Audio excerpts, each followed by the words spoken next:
मैं बुखरुमजरी impact news की Manung Hutna मियंग ताबीबो पुनंग आमंत्रण नाउक्सरी लोइनना ngasi khana जरब topic asi ngasi United Naga Council ना था अमग नुमित निपानी फाउबा अखोगी सथग्रबा इकोनॉमिक ब्लॉकेट अखोगी इंडिफिनिट इकोनॉमिक ब्लॉकेट असिन पीरिव सैथेंग अमसुंग फिल्म असदा मणिपुर सरकार ना अमसुंग मरी लेनबो अथॉरिटी सिंग करम मिटिंग थमदी मणिपुर प्रजाना कदाय फाउदा वारी हबगी मतंगदा खनबै तेदा लोकजगी किरम सिग मरी लेना अखोगी स्टूडियो द लिंक्सिन दुना गेस्ट सिंग सी आहामुक्तदा आई एक्शन राइट लिंक्सिन बिबसी ओजा खैरुद्दीन शाह मोइजिंग मयुमनी JCLPS की को कन्वेनर नि ओजा बुतराम ऑक्सरी and welcome to Manung Hutna अदो हेक थंगन लिंक्सिन बिबसना को ओजा सिंगलेन मै इस्लाम नि MU द इकोनॉमिक्स डिपार्टमेंट की असिस्टेंट प्रोफेसर ओजा बुतराम ऑक्सरी and welcome to Manung Hutna अदो हेक थंगन लिंक्सिन बिबसना पंटी गोलमै रोंमै लू फॉर्म रोंमै वुमेन ऑर्गेनाइजेशन मणिपुर नागालैंड अमसुंग असम की म्यूटनी से पंतीसु तराम ऑक्सरी वेलकम टू Manung Hutna इसे दगे हाना खजनिंग इसे यूनाइटेड नागा काउंसिल ना हंदक कौइबा बनसी सिना सोयन खंबीरमबनी सदर हिल्स अमसुंग जिरिबाम डिस्ट्रिक्ट सेम यारो हेबनी अदु सेम खिद्रे सेम द्रबने हंदोकपसु यारबने अदु हजि फाउदो सुनन हंदोक्तना दुम लैदे हंदोकपगी ऑप्शनसु लैति हजि ऑल मणिपुर क्रिश्चियन ऑर्गेनाइजेशन यावना पास्टर म्यामना माउगी अखोगी फ्रॉम डिफरेंट डिनोमिनेशन की चर्च लीडर म्यामना अपील तोबो लेक्रे मणिपुर की तंपाक्ता लेबा अदगी मरी लेना कुदिंगना मसीगी कनोसे ब्लॉकेज लौथोबो फिल्म्स लेक्रे अदबु लौथोपै मोते हेना कंसर्न फिरे मसुम लौरी फिल्म्स दा से UNC की लेपे फिरे से यामना मरम साबगी मानब्रा नत्रगा मोने लौबु खुंतांग से हेनमलबा कितन हंदोकपदि यारबो जिसे याम नुंगाई गसी कोंबा नुमित नुंगाई रबा नुमित ऐसा मक्की मोटा फोंदोकलबदी इसे बसु मियोय अमनी हाइना हजि एखोय मणिपुर पुंबना सैथेंग फंगबा तांकक असिदा इम्पैक्ट टीवी नेसु इसागी मोट इसेगी मोट थमजनबा इनवाइट तौबीबीदमक्ता अखोय इम्पैक्ट टीबु हना हना थगसबा हना फोंदोकसनिंगी असिसिदा अखोय असिगुम्बा बन ब्लॉकेज से इरामदम से तोयना सथरे तोना अखोयसु 2010 da so sumaina church ke ahan laman singa khoi Nagaland da yam chali UNC bu yam nonja haija ba da sai ba ya ba matam da so sai halaman singna na khoi de khoi isa singum bani nama na pa sakpa khoi gi wa se ta bio haina NSF da so 2010 da so khoi chaki satpa matam adu da mo khoi na su ya bi hi sumaina handak si su khoi toina ILP gi isu aduga khoi UNC da haibam tam da so मखोय मरम साबा दुदि हसिकमा इसागी मोट दि पिजबा ngamjadre adubu khara akhoi de thengnajariba akhoina thamjadingba waron khara dudi hojiksi kala supu kandra supu haiba government gisu government maikai dasu aduga hojik kuki sinau sing demak su maitai sinau sing tamgi ibung ipwa sing sinau ponumak su setheng loina phangminare tangkak asida aina इसागी मोट ओइना नुंगाई तबा यामना थेंगनाई इबुंग इपुआ सिंग तमदा लैरिबा सिंगना 2010 दा सप्रेंग लेंगलगा हजिक माकसु इसामक कोइरगा अखोइगी चैथेंग फंगलिंगबा इटिएम booth सिंगदा लेफ्टन लैरिबा इबुंग इपुआ सिंग इसिन इनाव सिंग अदुगा हजिक थाव फंगनाबा school गी ban driver सिंग अदुगी इबुंग इपुआ सिंग इरामदम सिदा pareng leng do na diam college get makharom degi BOC de pareng leng da van driver sing asi o de ipi ta janing ba ta so ta ki ba ai da dam nungai jakhi de ba adobo isena natraga isana di krimata asini hana aina pangthok pangam drabasu kan na honari ing thaba iramdam sida amuk porak na ba UNC da tang mari da khoi church leader MCO amadi churches tribal churches forum na punna khoi meeting dawe tawraga khoi satabiya de khodak ta chale hojik mak se su ahan mari si heart surgery tawni reverend prem bai phai doga masal hong da ba han kya iram da manipur se tangu leita na leita biya de haina khoi na asisi da mapa sakna ani marak sida go between taw da biya de haina makhoi se aheng da sakhi bina han mari se ahakna sida discussion award yaw da biya de han le horo bani khoi sata biya de ahing tumba saba khang da chali bani aduna isana haijaning badi asigumba isin inaw UNC singna su maram sai haina sathariba blockade asi miyoi bigi minung si miyam gi demak praja singi sinnaw singi khandaduna mokhoi gi blockade su kom thok bio haina haijakre hanjan haijakre aduga khoi tamda ibung ipwa sing maram sai amrom da counter blockade haib se economic blockade haina akhoi chu leifam zafam khangdaba tanja aduna purakprina counter blockade ki ima ise sing ibung sing karigomba lekai da UNC gi atai responsible gi group na thamjadra so mkhoi lanai thoraga tomnari bini haina so isana khanjai adu sisu maram sai haina haibda soiman loidra haina khale maram di somda economic blockade laina isa adu di ramdam di puthopirinu haibasi asi isinaw singi wakhanlone adu bu kri bu oiro so sadar hill matang na so khoi UNC da khoi satpa matam da samaina hai khoi na isina maitai sing bu target to jaban te koki bu target to banate de bu government of Manipur na amada haidok ka haijin haidok bapa sakba ka role loduna tam ta ba ma purak ta tuna amada among hai tamai sana ba na live si da khoi hojik ti sing na de bangam dre tuna khoi khongpham asi hong ba si yam luwe han hai khoi tangai phadana khoi na government of Manipur na karigumba khoi gi hojik si kari orabsu stakeholder singa lamapu singa tana khonna ba laiduna la tana raga tana gini aduga asigumba khoi new creation amata tawroi tana ba tawdana haina fazana sengdok pirabdi khudak ta tokani hoi damaina hai excellency matang tumo aina hajin si hoji more than 1 month pass okre koi mamangi 52 economic blockade ansam gi type ta lakadore dagi even koi 100 days paugi film lakpe adu mayam na hapet sum thajana badi koi gi Christmas lam ni na economic blockade sen dor kadra habgi potni yam asoba exit soidini United Naga Council gi onedi adu hoji lai films da koi gi United Naga Council gi magi stance zu kanman bra mamdi United Naga Council gi da ko gi hari se ko search da ha all Manipur Christian organization na mut sil ga ha kare azako all Zelerong Arts and Cultural Organization adagi all Zelerong United Club Association na singba mayam khak so hai put lei khre si bauda ekogi mogi stance yam element oina strong oina dhok lei khre nakal mom da Manipur sarkar gi makai de su stakeholder mayam unadana phonadana a solution to si kai ke to si gi wakhalon su ude lei films da ekogi films kadai ur puya bagi picture ma utpang me kanoja blockade si mamang da su mamang gi chahi mayam da su ko khre economic blockade si handa kisna ahan banate 1995 tagina kogi 2010 ngasai koi session habi gi to 2010 sida su yamna choba makal gi su mamu mena mato aduna hariba 1995 tagina kogi 2010 sibu manungda kogi 628 ban in the blockade Manipur da tenagi aduga national highway anis da kogi chathaba kogi blockade aduga ban singtiju madu fazana husdi record tawdana amadu kogi study tawdana phongna ba matam ma ju oira haidi mapan da su phongi masigi haidi masi itihas da yoksle e wari da masi yoksle abane ban musung blockade si mapan gi mi sing no bokta researcher sing na bo kogi naina na ba mafam oi khala abane akoi sigi chance doctor ki doctor ki obi aduga te research even akoi army gi site gi security gi site bokta mogi researchers mayam na bokta masi naina khala e the area of interest oi khale ebsigi koi ban in the blockade se toy melakta se honorable minister ibo bina koi ban gi matang da media na hangba amada ngarang na hai gi den ban de dum leirani Manipur dai ana ban namasung blockade si normal feature dawna lai khale aduna aina thamjaningi di koi gi magi chumba lanba haidi koi gi magi demand di junin oi bisai oi de bisai aduna tongana thamakanda magi means upai se masimadi koi gi miam gi for the oi de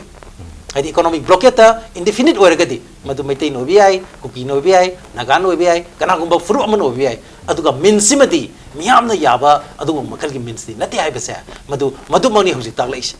ramdi hoi akogi se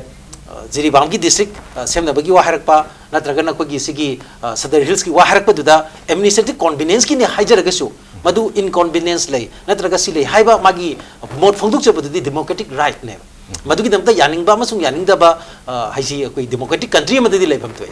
adu daishan view su madu su koi gi government su madu daishan view ma lakpa matam da yaning da ba ma lakpa matam da madu koi gi se sarkar gi mayakta lepani haina khanbai mauta madu democratic exercise gi manung da ne hair kanda lobaga loina madu mokoi gi wafam disu accommodate tawga koi gi hena koi gi solution tawya ba lambi um puthok pasu yai aduna amani ado madugi da makta akogi movement to biriba kangbu sinasu miyam di yagadaba makalgi haidi miyam movement oiren khalagadi miyam na panggadaba yagadaba democratic means oina sinabai si yam tangai fadaba amane adu hojiti kamai tawrage da ko gi miyam yaudaba miyam participation tawdaba miyam samnadaba makal gi adu makal gi iho adu lokthok padi am live adu makal gi iho gi upai ji ko gi sing am sung tam ani bakta sina basi adu khar ge ko uba fangi adu aina thamjaning gi haiba makal gi sungma makal gi indefinite oiba economic blockade adu su kadai waida koi lifeline da economic blockade toba madu indefinite oiragadi madu yam singbadi koi gi lifeline da koi chathaba economic war amane adu war ama lautho na koi gi singda natana tamda natana singsu so praja se hadi praja si tambakta leriba koi gi singmi masingsu koi gi 2011 gi census ki matungina singmi masing se lisi koi gi lak amagi mayak adu sudi supate lising humdra bani adu su matang hengalakna hujiti lising humdra marfugi sang soi di lerani aduga masisu akogi permanent wena ya malai bang hangten adu moi su soi ben adigi amana sing manung hanjana leba akogi administration jaudaba adagi akogi sigi governance jaudaba jaga mya amadadi I pausi khangdaba yogdaba phom ya amade amukasu hena masigi chaiting ji nangi bane adu tanjas da kogi demonetization ina amana mu follow toksele hadi economic blockage nabe magi tang amada hobani aduga demonetization tang nipangi matungda la ibane aduna mangsu lang tungsu ten haidana miyam ji akogi lan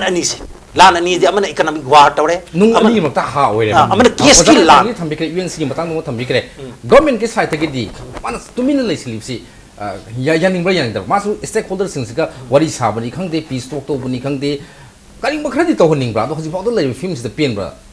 hojiti amukasu mamang da sui ugre mamang da su koi se numit chamagi mathakta to giba adumba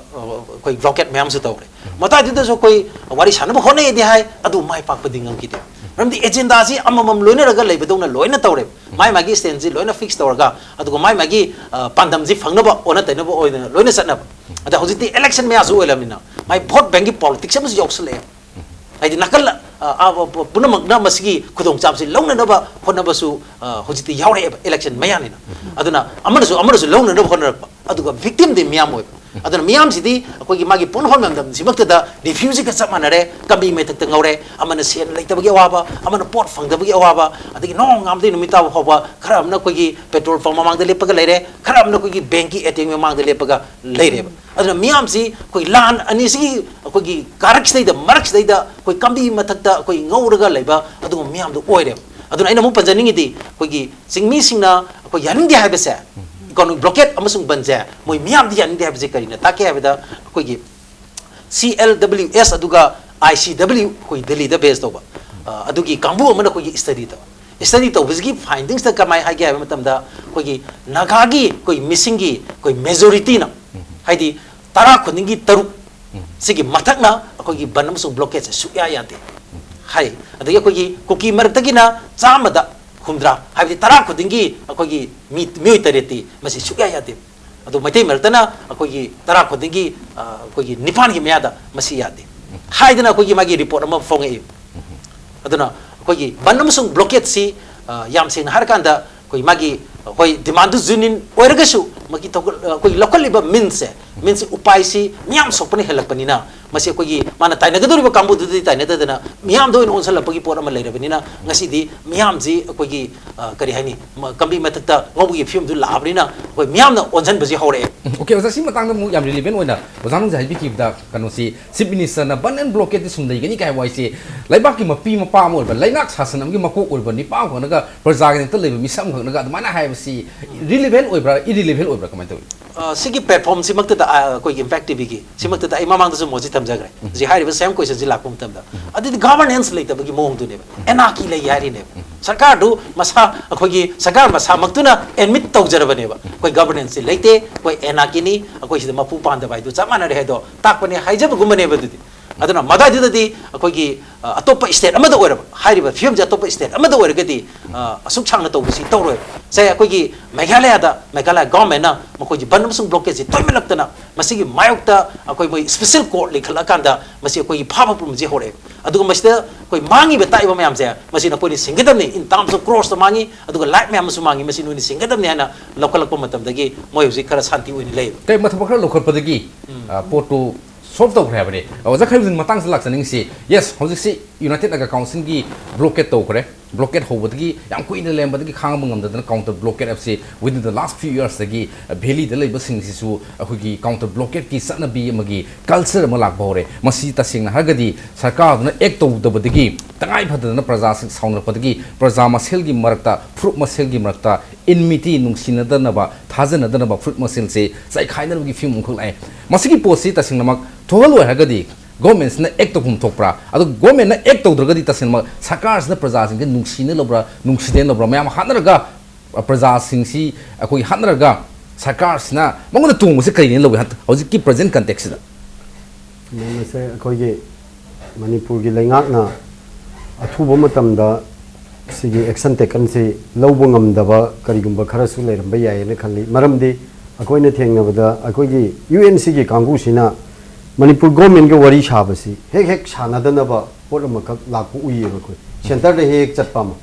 ado center da muk chali sine kari gi no haraga de aina swai se de lojani ngi sing sai oja sing na bi ki beta election ma yaw ba gi politics ki kaino khara sana rakpa swai si da aduna houjing na muk ka dai de gi la ge de sai gi demonetization lakpa siga masigi sai oja sing na bi ki ba awa ba mayam sigi marak sida mioi bese awa ba mayam am le adi kari to gdegi haiba polama min sama thirak pane ba counter blockade min sama hadi economic blockade ne wahari ba mayam sa masi solve tawna na bagi damakta min sama thirak pane na lawi di aduna manipur government manipur lengang nam de central government da BJP leire aduga khoi gi state ta congress government leire adu BJP yauri ba khoi gi lamdam sigi politician sing sina maswai sida thonga ban ma khou pungna BJP gi office da center da chatlaga prime minister unaraga masida lairiba policy solution purakna na ba hauji rajnath na haire ego gi national highway sida chatpa matam da security matik chana pini haire igai na hai kana gumna hai madu amuk security ji niruba matam da madu masing chuna pirakte hai adu bo khoi gi state government gi su force mayam kan thadana handakti laidana tawbata bu maswai sida state government ki forcing china kap dori ba phu dori ba yei dori ba sing sidi khangja da ba mayam mamma khak shok dori ba public mayam ong pha government di mapani mamane ba machani khanaradi machani khanna ba matam da ngai gi amana ninga yam chawr bu yari ba makai them dena honaraga madu de yaraktra na madu gi aroi ba tangkhang du da mapa du na chawrak na angang ningai kan ba kangdien chai hai bi type ta adu tarakhi ni makhoi ju ai adu maina lojani aduna hojik lai ba situation chi da ayeng mak akoi UCM na kauri public convention nam maswai chi da tampak ta lai ba akoi gi tribal group khuding mak chu yobi ga dam ni akoi ma'am community khuding mak na represent tawraga masida solution nam purak na ba gi yam concrete oi ba resolution nam lawraga amma su shokta ba aduga UNC da ina yamna mind tawja ba hayagedra waru bui roi makhoi na su maram di hai ki pota district se housing sai jana lauthok pasu natri lauthoroi hairi if district lauthok matam da makhoi de kaya yamna kai bige ba sanjabung ma da anu ba sanjabung ma lak pada chum tinna khra di nungsi nare e ba sallani ju wainarak ti ba aduna ai khoi gi district se da hujik jiri bam haira se example maitai ju leire pangan ju leire aduga tribe su leire ahum dugi apun badu integrity se swai sida dum lai jare hai binita adu maina akhoi punna khar district khuding ge akhoi thobal se akhoi tribal su lai madagi maitai su lai pangan su lai purap lai yeba aduna aswai sida crisis yam kan su communal ge crisis se hade chum magi mathau lai banina punjan naraga unaraga migi nungsinabagi chang du hen banina adu maina aidi district lauthok pasi district sembasi jo manipur government na thayai na dana thamdaba sembi gera sembiroi fix to wikro hojik manipur praja se masina maram orga asuki matik ware haiba khangamnina aduga marak swai da ina muk thamjaningimna manipur government da hojik congress party na manipur sarkar pairi all political party ma kauraga masi delegation nama tauraga makoisi negotiate taunana ba wari ma sabana chumbra haibasini merik pidagi ma chawbi horaktringai da aduna hayengi UCM gi convention sidasu mayamna masi akaiba makayam communal oiba pota tarakani haiba ithajade taroi solution purakna na ba somda ayam balakani aduna hojik aroi bada ina pijaningi sidi hojik si manipur da atai state na paisa gi awabani Manipur की ने economy blockade ना अवाब ओइरिंगै मथक से पैसा की double ने मणिपुर दे वारी सी मणिपुर प्रजा दे वारी सी डबल नि अदुना मरम अदुना मसी खक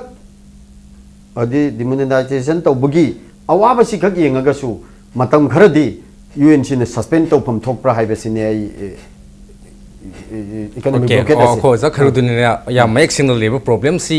द येंका द खरदी हंदो खुम थु एबो वाफलोन दुनि अदुग 72 आवर्स डेडलाइन पिम तुंदा यूनाइटेड कमिटी मणिपुर हायमक मणिपुर प्रजा मयाम कोई भेली तारिबा अखोगी सिंनाव ट्राइबल मयाम सु यावना यामना फजब मोंगदा करम खुंजंग चंगसन सिगे हाबिगी फिरेप अम लेप नबगी दम पब्लिक डायलॉग नत्र पब्लिक मीटिंग मुख खयंग पांगथोकुदुरबा असिना तसेंगनमक तुंग कोइना सोल्यूशन प्रोपंगम्बुसु ओइसनु अदुग मणिपुर सरकार की माइकैदगी येंग सुम लेबा अदुग प्रजा मसेल की फिल्म दा हाकना फिल्म सोक्सल फाउदा येंगदुन लेबसी गवर्नेंस लेत्रे हाबिगी फिल्म नि हाबिगी मतंग थंबिखिबग दोइना मतंग स्वाद ब्रेक मलुजगे ब्रेक की मतुंग दा कोइ तुन हजरके इंपैक्ट न्यूज की मनung hutna miyeng tadan lebi Admissions open. Greenwood School, Lalambung Makong, Rims Road. Admission is going on for classes pre-nursery to class 8. Special features: well-equipped classroom, library and audio and visuals, free computer classes, games and sports, dance and music, yoga. Admissions fees, monthly fees, textbooks and notebooks free for AY and BPL students. Transport facility. For more details, please contact Greenwood School, Lalambung Makong, Rims Road or contact 9862 284561.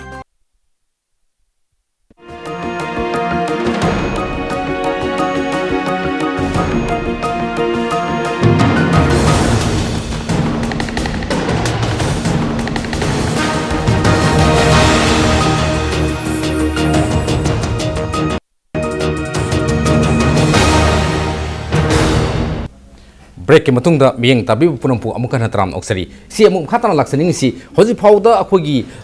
थाम गुन मिन Nipani फाउ होजनख्रे अखोगी indefinite economic blockage से मसे solution अमतो दि उ फंगद्रे मसे मु आई angle अदि थोना सरकार की माइके की दोनो को जासिंगलेन द लाक्सगे सिदा मु लांसनिंग सिना ngasagi mayam na haiba ba haire ado Christ for Nagalin ka hai akoi United Naga Council si UN akoi NSCN I am the back to frontal organization ne mayam na su kan hainare for even then adu inu su makoi gi yam na pamjo wa hemadi Christ for Nagalin hai adu di Christ na makoi na akoi gi isoro ne ningi ba mapu ne ningi ba mayam du gi denomination mayam du gi laktana all Manipur Christian organization adagi mau area gi maram area gi even Zelengrong body mayam khakna appeal to phauda makoi na ngasi ba khongphom se handok tuna leirbi maram से मतम पुनमक्ता अखोगी खबर दनी खंगदे public meeting दनी खंगदे मोइना हाइबसी अखोगी communal government याम तोइन हाइबो वफम सि मखोनि थिंगजो फंगे कम्युनल गवर्नमेंट मणिपुर हाइबसी पोस्ट सिदा अमु communal people of Manipur valley Meitei से ताना होनो कांदा ngasai इकोनॉमिक ब्लॉकेज सि सुम लेप्तना तौसलगा सरकारसना सोल्यूशन दि पुथोकप ngamdrabnina अखोगी भेली द लेरिबो मैम सिंग साउनिंग बदगी पेन दगी अखोई सागदी नुसु सागमा दगी फिल्म द काउंटर इकोनॉमिक ब्लॉकेज सि नि फिल्म सिना नोमै सोक्सलगदी अखोगी नागा एंड द मैतै गी मक्ता यामना चौबो वाल अम लेगी फिल्म अदुददी मैतैना Naga tribe in general say फजन ट्रीट तो बिदरे therefore we want separate administration we want South Nagalim or Greater Nagalim है पोतो तानगी प्रोय मसिन बगी ममी ताबु उराई से asi yamna nongai asi ki question se apabu question ni han lojai je de su khomjaning ba question amani han thamjai ado hojik si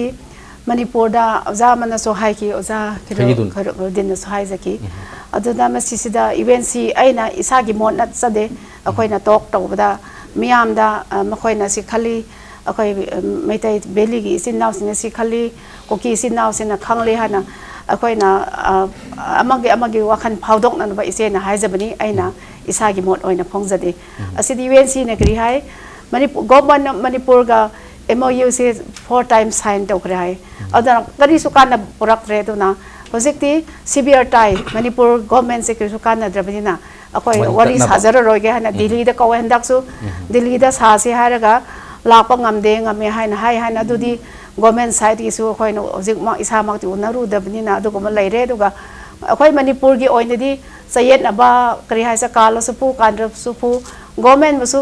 pulak thaijin bu su ya da ba gomram de khoi sa color yam de na missing masa yam ba mapa mapi oi ba government ne du na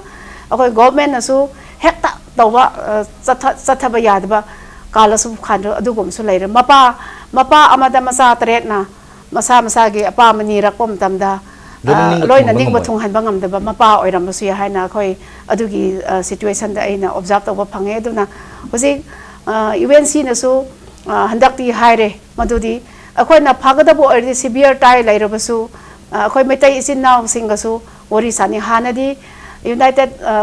UCM gasu kana su wari saro ha nungai ta ba ngai sangda na ba haib tare adu bo hojik di khongpam kara hanna duna akhoi koki sin naw sing oijar bu mai tai sin naw sing wari sajarge akhoi na adu phagda bo ori haiba pha phongdo ye duna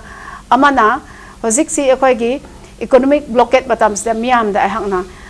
phawdok saning bo pham adu di akhoi mco bu nakhoi na kri gi UCM na hekta deadline tharga kri gi go between chatpa hobra hana aina ina pressman phawbana hangla eduda akhoi 2009 degi 2010 degi satharakpa khongjang ni du TV da miam da phongdok ta matam su lai eduna khara UNC gi ensam gi isin naw sing du haire akhoi na koki na 120 days blockade matam dadi nakhoi kai su haide aduga maitai na ILP kanna thingbom tam da su nakhoi kya mo wa bra tam da lai bising school ka ba sa pham thakpam khang da dubu haidra naga na UNC na hek tor ga hek ta to hai na nakhoi ahan sing lap se kri no asi su hangjare ba nakhoi su ahan sing sa kal su pu kan da su si situation la su ing thaba amati purak to ngasai aina haisa ki ba counter blockade se aiso mi haisa bana te dubu ima sing tamda laibi sing su sa ningai lai ro sirini haibi khongjang ni haibani aduga asom naga na su UNC na su akhoi ga lam se mang ki dro ngasai haibdo oza man su haisa ki dubu hairi bisi asimana koki isinaw gi sacrifice tawba naga gi adu maitai gi su khara maitai gi interest aduna hayang mi pham mak to su akhoi UCM na su yamna brotherly role lawraga yamna mission oiba wakhan lon thamraga asisi government da taksin ba miam pun ko adun UNC gi wakhan no su thamra e koi mai tai sin naw sing su punna koi punna khola ma ta oina government da khara appeal to bi pressurize to ga athu bo matam da immediately koi handok sagani Christmas natraga asiguma koi khandre our question is life and death akhoi gi lam gi issue ni okay isina yamna hujik lai ba United Naga Council gi sentiment ne phungdo piche ado isima tang so singtok sen bong hakti lei hogi nagana hector ga kuki ne to di hek haida ba potu lei gi de momdi madu gi economic blockade ta yamna chauna reaction si beli de lei ba mayam ni ado just sin so edo beli area se koi jati suna tamina bani ado ngasi bauda akoi gi Tamelong Sandel Senapati akoi ukhul kaina akoi gi sina naga dominated area ne Surasanpur adagi Sadar Hills sina akoi gi kuki dominated area ni kaina koina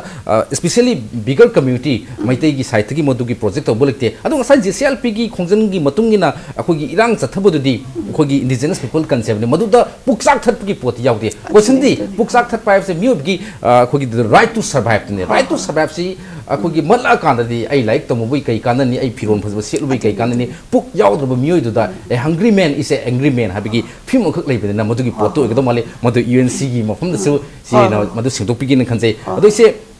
matang sida mu khoina laksaning si UNC sina akoi gi hojik yes akoi oja sinde ne yam phajam haki akoi gi kuki naga amsu maitai khaina economic blockage da karam percent out of every 10 da kya kya na yade have kanda nearly 7 fogi sang si whole nagas na yade have ni economic blockage se adu gadi akoi naga severe ties with the government of Manipur kaindi haiba nakal rom dana ADC Senapati su dum naiba mogi chairman su dum naiba members su dum naiba moi tolop su Manipur sakar re dum saba adagi Senapati da leibo oza da su dum tolop saba doctor su dum tolop saba adu gadi even sina lepi ba firep se tasina ha kanda makoi na ngakta makogi voice ngakta chatle natraga makoi na haiba inmasna is it final word of the nagas habisi yaning da brise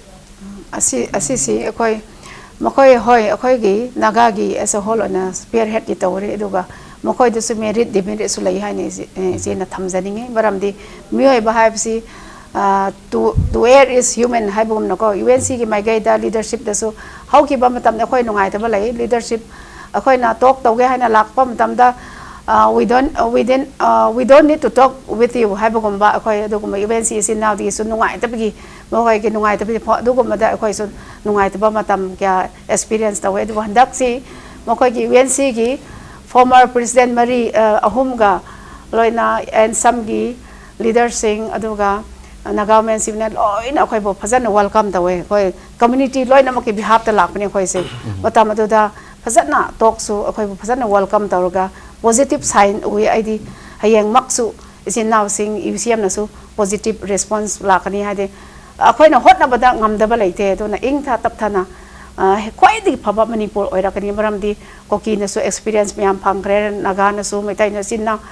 khatna sai na banate amana pen da phongdok da bada heng tung da yamna phajaba pot ma akhoi manipur da miram da thok taba nongai ba amado hojik ti isin now yet na re khat na re aduga kanana amana pen da ba loin phongdok na ra kon badi ti khoi di phaba manipur nong sibna yamna nungai jai sina akogi ray of hope asadum le hemni optimistic oiba wakalon ni akogi tasin hakan da human adagi human relationship ko adagi human aspiration gi management crisis management gi solution da soina lakpa ya gani abgi ofum de oja singlen tang da ngasagi UNC ofum duma ai se dagi khangba ba khangjakre tamoding mulak saning si maroina Manipur government gisu matang sida akogi magi role leiti habadi sunga ya roi ngasai governance leiti habduna aseng ba posak amdi tare adubu laksaningi ofum di mana to bungam drabani akogi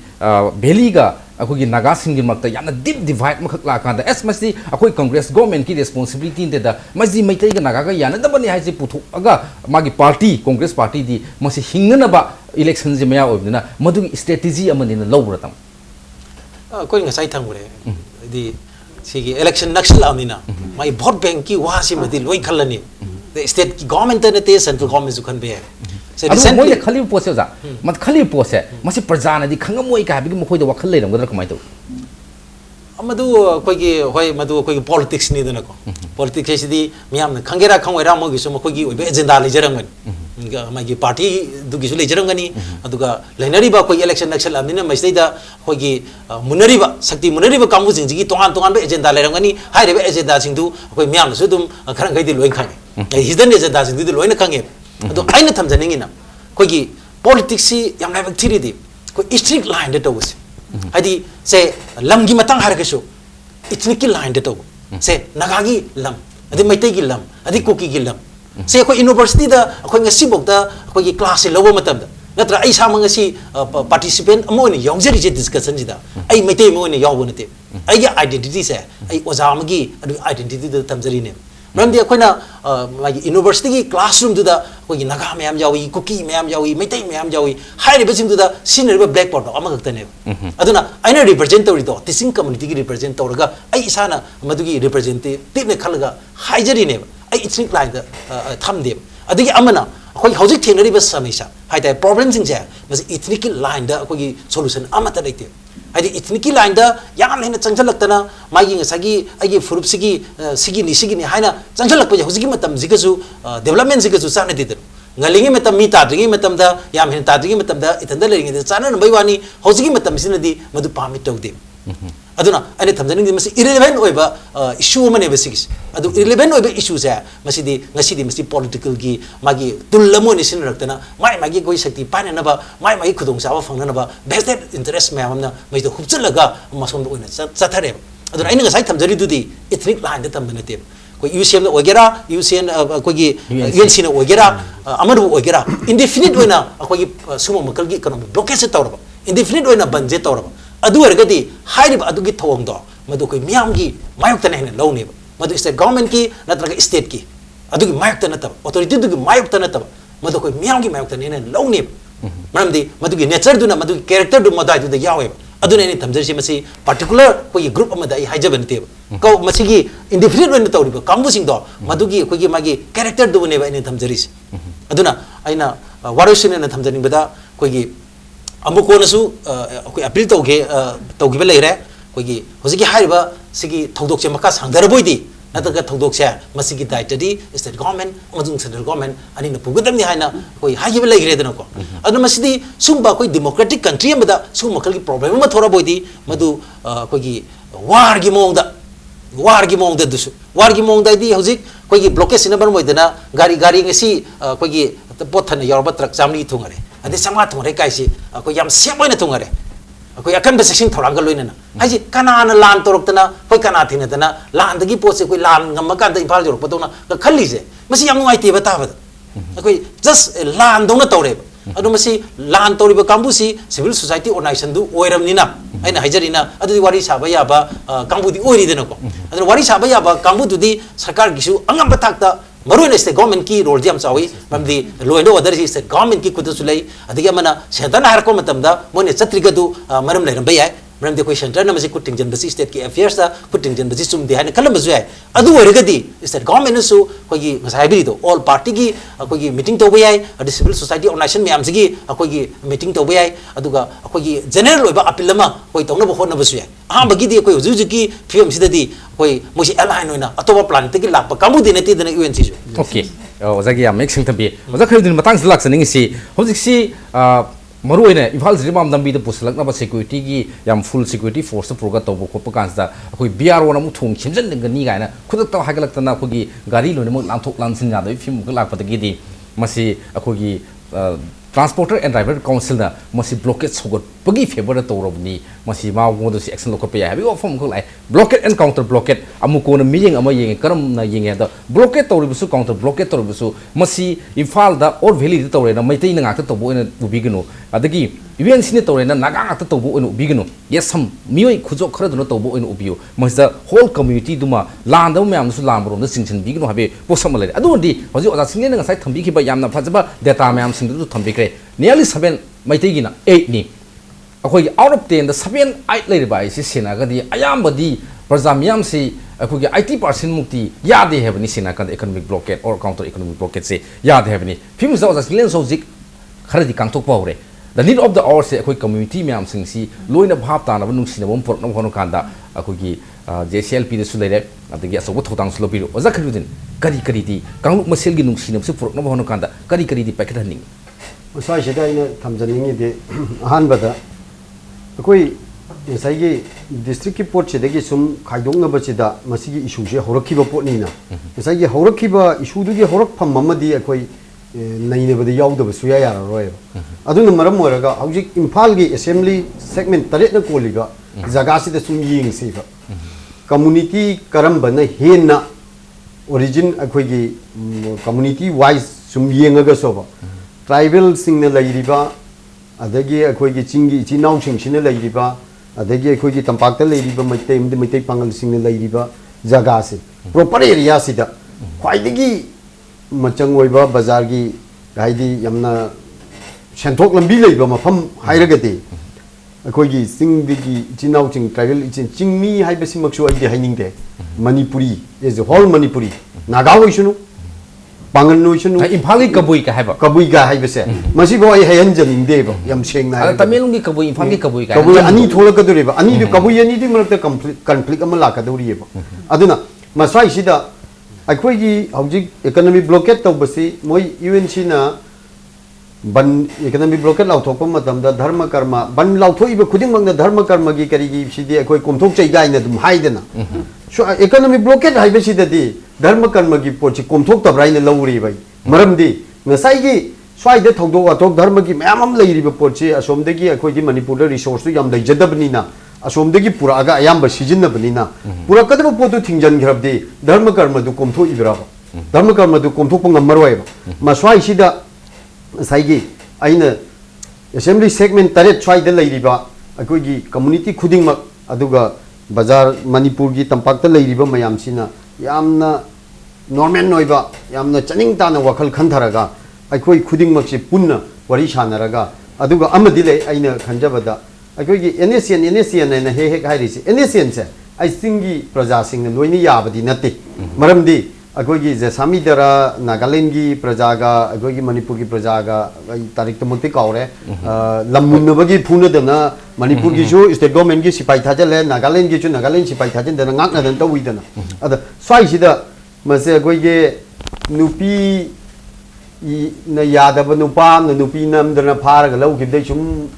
leisan gibdai kari dawrudage na dum leisan gibdo adugi type ne uji chingi praja sing da wari chichu wadab di nate chingi praja sing ju yaning dana force na tawba manba pot lamaka aduna akoina jesi lps ki andak tawbadu da akoi chene so haibiri अखोई यम सेंगना धर्म कर्म की थादोई कनागुंबा normal abnormal लोइबा Kharna Isaac कनबदो इबन अखोई इसादा बाउ थेंगने अखोई sport चलगा चुरचांपू की थौदो football सानबगे अखोई ने थिल्ले अखोई इसाना मयामना अदुंबा यौरकद्रा हाइबगे अखोई इसाना थिल्ले अदुना हौजिक्ति